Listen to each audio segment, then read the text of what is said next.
Chair, Ranking Member, and members of the subcommittee, thank you for inviting GAO to testify on this important issue. The FAA's air traffic controllers rely on 138 systems that monitor weather, conduct navigation and surveillance, and manage communications. More than half of these systems are older than 20 years. Some are more than 60 years old.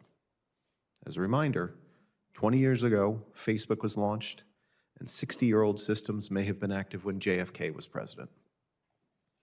Unsurprisingly, these FAA systems have long-standing issues with the availability of parts and the retirement of knowledgeable technicians.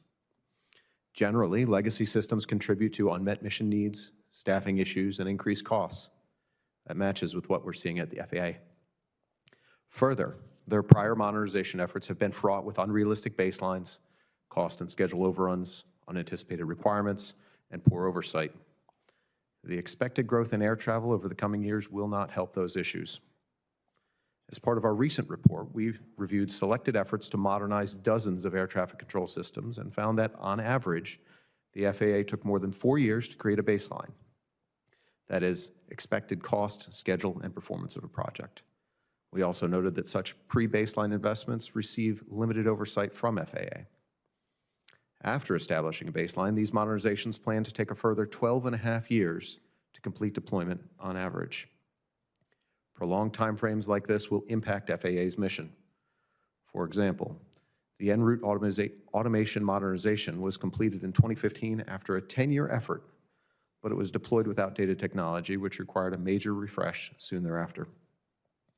Back to the 138 air traffic control systems. To its credit, the FAA reviewed the systems to gauge how easy they are to maintain, as well as the operational impact of those systems. The FAA expects to use this assessment going forward to prioritize its modernization efforts. That assessment found that 33 of the air traffic control systems, 24%, had adequate funding and spare parts. The remaining 105 had differing degrees of shortages or potential shortages in spares and funding. Many of them also had limited staff expertise and did not meet mission needs. Confirming those issues, Mr. Sparrow's organization kindly asked its members some questions on our behalf, and their top issues were also obsolete systems, difficulties finding parts, and staffing shortfalls.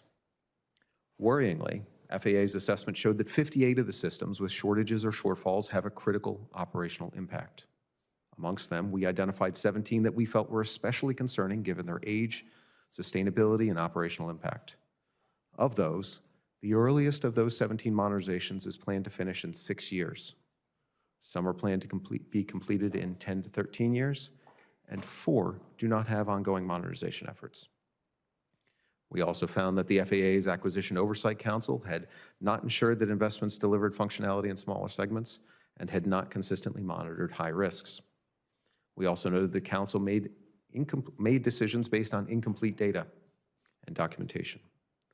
Despite this, flying is safe, but continuing to rely on these legacy systems diminishes the margin of safety and adds stress to the national airspace. To that end, FAA needs to break modernizations into smaller pieces, deliver functionality quicker, and improve accountability. I hope that this hearing is a catalyst for action, but there is no easy answer or quick fix. A snap of Iron Man's fingers cannot fix this. This will be the work of many years and billions of dollars.